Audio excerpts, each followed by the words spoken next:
pizza is my jam. I absolutely love pizza. So I gotta tell you guys, I love making pizza. I love going out to eat for pizza. It is so good, and there's so many different combinations. I'd actually love to hear from you guys. If you want to put down below, you know, some of your favorite toppings and things you've tried. Seriously, if you wanted to nerd out talking about creating different doughs and whatnot and different toppings, I mean, I have tried a bajillion of them and I love them. And so I couldn't not give a Busy Bee recipe that's about my favorite food, pizza, and give you one of my favorite doughs to use in your indoor sort of oven that you're gonna have in your house. It's so good, so delicious. And you might be thinking, Busy Bee recipe, homemade pizza. It is quick. Here's what we're gonna do. We're gonna break it up into two parts. We're gonna make the dough in the morning. It's gonna take you like 10-15 minutes to make the dough, and then that's gonna kind of just rise all day. And then when you come home, in 25-30 minutes, you can have delicious pizza on your table, and you're gonna love it. So if that sounds like something you wanna learn, stick around.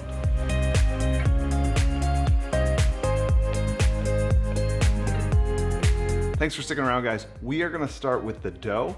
This might seem difficult if you've never done it before, but it's really not. It's not that hard at all, and it's more forgiving than you think. I used to kind of fear the dough. Don't fear the dough. It senses fear, I swear. So we're gonna get started here making it. What we need is a little bowl first, because we're gonna get our sort of yeast activated again. And we're gonna first get a cup of water and a cup and 1/8 of water, and we're gonna put it in here. People worry about it being just the right temperature. You just don't want it super cold and you don't want it super hot. You kind of want like room temperature. So I let my water run a little bit before putting it in and just get that right temperature. The next step, guys, is to put some oil and some honey into the water. Now, little tip, don't start with the honey. First start with the oil, because then the honey will just slide right off. So 1 tablespoon olive oil. And now watch this. 1 tablespoon honey. Watch this. Whoop. No problem coming off, right? All right, the next thing that has to go in here is the yeast itself. For this recipe, we are gonna use active dry yeast, and you're gonna use 3 teaspoons. So I just like to sprinkle that kind of around the top a little bit.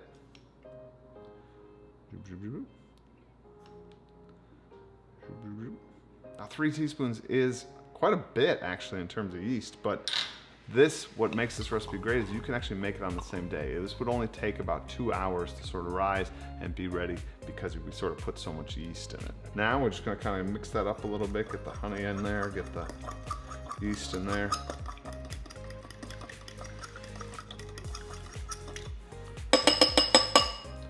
Now we have to let that sit for 5 minutes.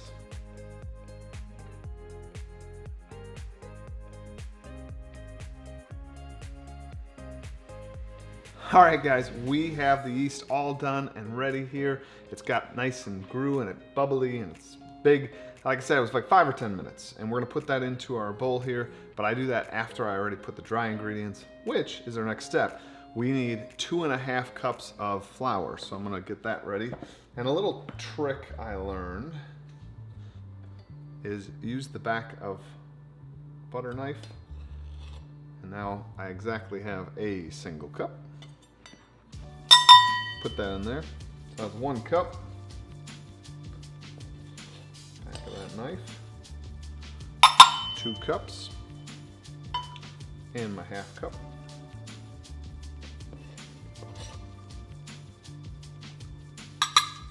Voila. So we need 2.5 cups. We actually are gonna need another, like possibly 1/2 cup. So I'm gonna just get that out ready.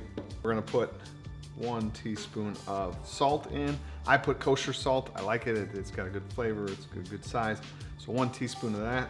And then we're just gonna dump in our yeast. Now we're gonna sort of mix it here. Now, if you have a stand mixer, you can do that. I usually do it in a stand mixer. I have one, but I wanted to show that you could do this recipe even if you don't have one. So we're gonna mix this together kind of till it forms a bit more of a dough. All right, so you can see it's kind of come together, and now I'm gonna have to kind of get my hands a little dirty, and I'm gonna have that extra bit because this might be still too wet to actually work with. So I'm gonna already put in a little bit and see where we're at. Kind of work it with my hands. And once it's come together enough, we're gonna put it on the board and knead it a little bit. This one came together really nicely. Now the reason they always say that it's like 2.5 to 3 cups and they're not giving you that sort of precision is because the dough, it all matters with the sort of humidity in the air. And so at different times of the year, sometimes I use all 3 cups, sometimes I only use the 2.5. And to be honest, sometimes I even have to go more than the 2.5 or the 3. It all depends, you just kind of get used to it.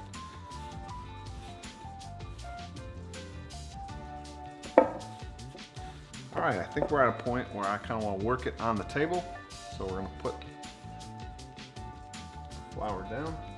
I'm going to put a little extra flour down because we're still got quite a bit of flour left. Now we're going to just work this dough. I find this so relaxing.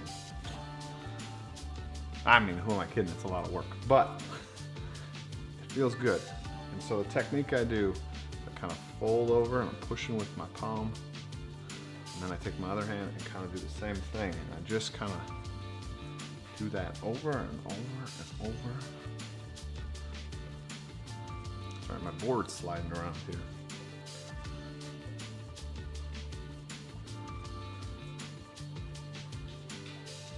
You still want it to be somewhat sticky.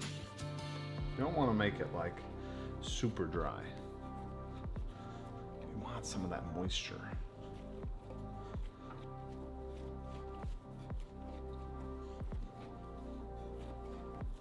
It's still a little too sticky, so I'm gonna grab some of that flour we have around the edge,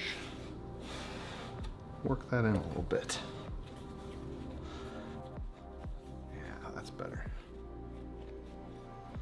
So when you knead, you're trying to develop those sort of glutens. You want those gluten strains to kind of tear apart.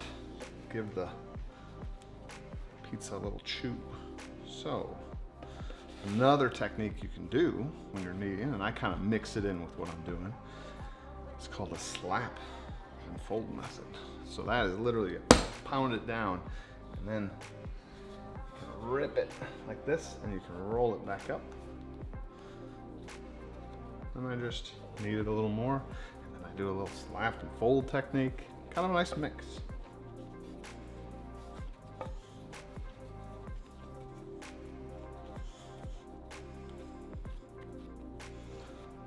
Now, I'm just tucking it underneath from a little ball. Plop that down. Here's what we're going to test to see if she's ready. And you just do that by pushing in and seeing how like fast does it come back out at you. And this one really springs back. I don't know if you can see it. I'm going to try. That's it. Now we're just gonna let this rest. All right, I have my container, and we kind of want to put a little olive oil in there. Kind of rub the sides with some oil. Just take that dough and plop her in there.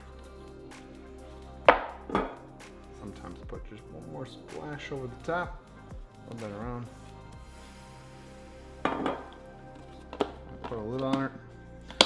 There it is. I don't always seal it all the way because I want a little air in there. You could just put kind of a towel, like a moist towel over if you were using sort of a bowl like this. And we have to just wait like 2 hours, but like I said, for the Busy Bee recipe, I say we just sort of leave this be as we sort of go throughout our day. And this takes like 15 minutes, like I said, to sort of make now. And it's gonna take 15-20 minutes to make on the other end, and it's gonna be delicious. pizza dough is rested, and now we're ready to sort of move on to sort of making it. And this pizza dough that we just learned, you could use for any classic sort of pizza. It's really good for sheet pans. So that's what we're gonna use today, is put this dough in a sheet pan. You could make a pepperoni pizza or sausage pizza with it, but I have sort of a special one that I wanted to show on this particular Busy Bee recipe because it's unique, it's different, and we're all about sort of teaching and learning in the Hive. And so why not try a new one? First thing we gotta do is take a teaspoon of garlic powder and put it in a little bowl. And then we need a tablespoon of Italian seasoning. I use this mix, it's pretty darn good. And lastly, we need 2 tablespoons of olive oil. I sometimes give it a little extra, just to teach. Stir that up a little bit. So we sprinkle our board with a little flour. Take that dough that was in here all day, kind of lay that out. Oh, it's nice and poofy.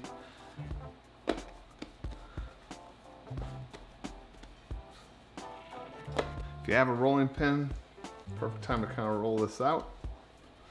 And I like to pick it up, kind of turn it a little bit. Trying to form it into about the size of that sheet pan we're going to use. Got a little tear there, but you can just pinch it shut.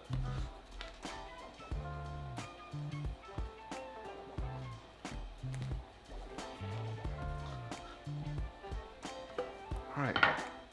What I love about this dough, it's super easy, super versatile too, because you can see like it's durable, it doesn't matter. And that's what I love about the sheet pan pizza. So now we gotta get to that. So now we're gonna take that sheet pan and we're gonna spray it.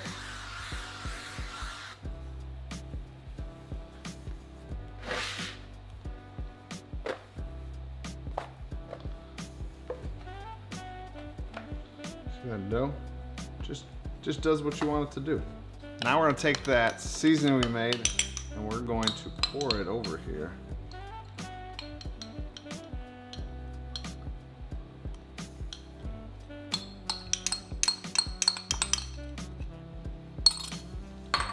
And we're going to spread that around. Then we're going to take mozzarella cheese and just sort of put that on top. Then we take some cooked up bacon we did, some thick cut bacon. And now we're gonna bake it in the oven for 15 minutes. While that's baking in the oven, we got this 15-minute window, we're actually gonna put kind of the secret ingredient that you're gonna think's crazy, but it's crazy good, is we're gonna cut up some dill pickles to put on after it bakes for 15 minutes. And then what we're gonna do is we're gonna bake it for 5 more minutes and let that sort of get in. So we're gonna get that, and then we also are gonna put fresh dill on in the end.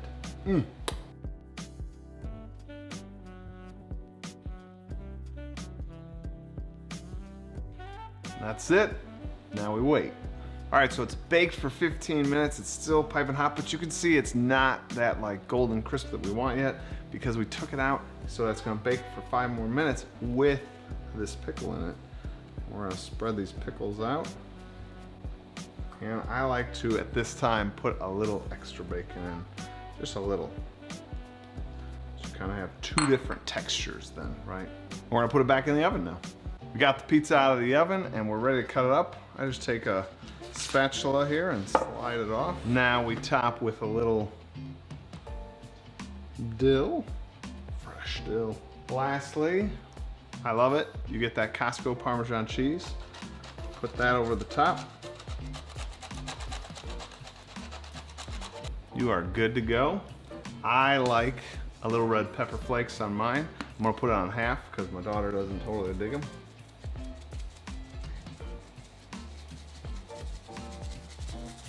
Maybe she doesn't dig how many I put on there. And there we have it. Delicious bacon dill pizza. It's a must try. You guys are gonna love it. Thank you so much for being part of the Hive Summit. I hope you really enjoy this pizza recipe. Try the dough out It is so good and so fun to have people over and make this kind of dish with them, for them. Community, fellowship, it's so important. Just like the Hive Summit, bringing people together, so does food. Loved having you guys here. I'm MrMatera. That's all we got. Take care. So good. Mila. Yeah. So good.